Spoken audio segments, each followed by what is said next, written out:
wa sallallahu ala nabiyil karim. Da farko dai ina so na amfani da wannan dama na gode Allah subhanahu wataala domin shi ya bamu wannan nasara, shi ya bamu iko muka shigo wannan kotu mai albarka domin mu saurari yanke hukunci na shari'a wanda kowa ya sani kamar yadda ake ta magana. Allah cikin ikonsa a 2023 zaɓe da aka yi na gwamna, al'ummar jihar Kano sun fito kwansu da kwarkwata sun zaɓe mu, kuma an rantsar da mu, kuma mun je mun fayewar rayuwa al'umma aiki. Amma waɗannan mutane suka ga basu gamsu ba, suka je suka kai mu ƙara. Sun je kotu ta farko ta tribunal, an yi abin da aka yi duniya ta gani.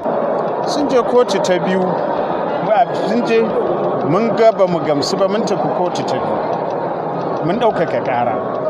Ba a yi mana adalci ba.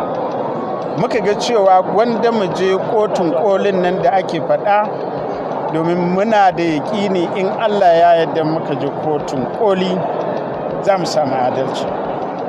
Cikin ikon Allah, yau waɗannan alƙalai masu daraja, masu mutunci, masu son ci gaban Najeriya, waɗanda suke so su riƙe wato hanyoyi wanda za a dinga wa al'umma adalci wajen hukunci in an cuce su.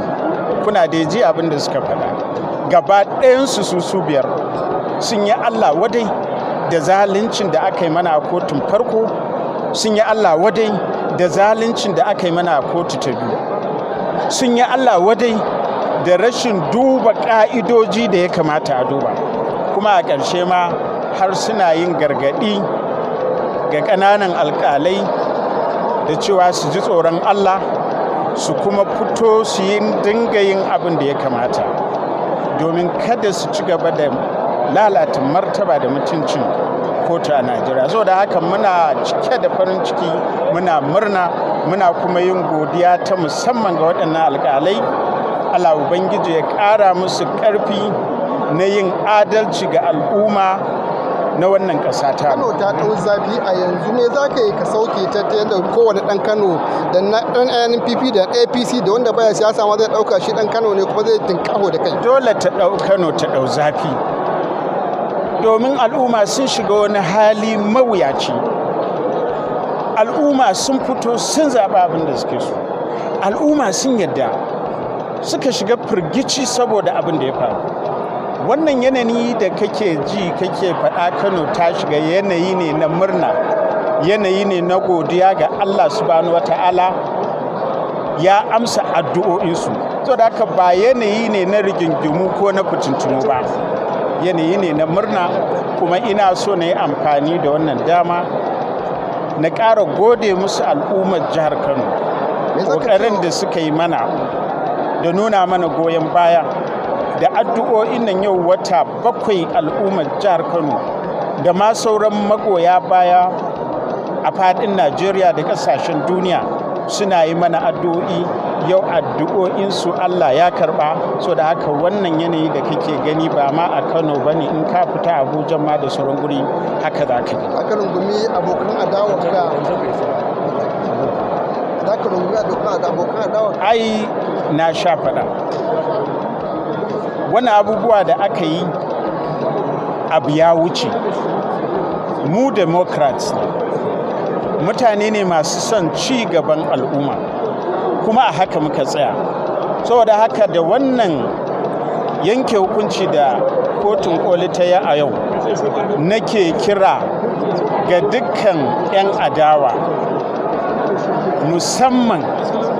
musamman shi ɗan adawa na jam'iyyar APC wato Yusuf Gawuna, wanda ya tsaya takara a jam'iyyar APC. Ina kira gare shi, tun da dai kolin da ake faɗa koli ce, to yau ta yanke hukunci, ya kwantar da hankalinsa.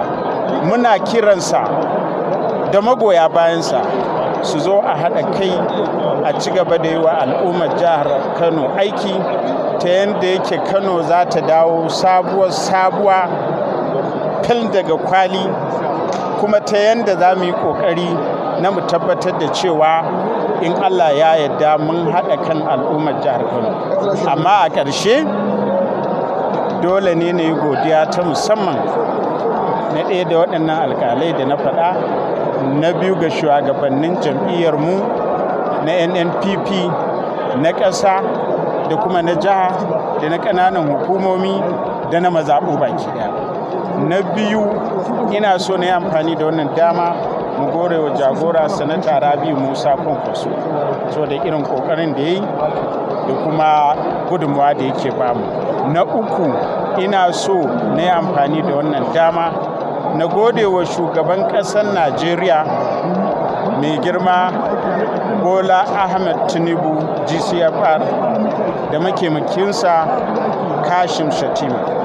Abin da ya sa shi ne duk da takura su da aka yi da yanayi da suka samu kansu da shawarwari da ake basu sai an kwace mana wannan kujera, sun tsaya tsayin daka sun ce ba za a kwace wa al'ummar jihar Kano kujerarsu ba, a kyale kotu ta je ta yi abin da ya kamata. Wannan ya zama dole ne mu yi musu godiya. To da haka da 'yan jaridu kuma da kuka zo da dukkan al'umma muna gode musu, kuma nan ba da daɗewa ba zan yi hira ta musamman domin ƙara godiya kuma in yi wa al'umma jawabi na irin abubuwa da za mu ci gaba da shi a jihar Kano.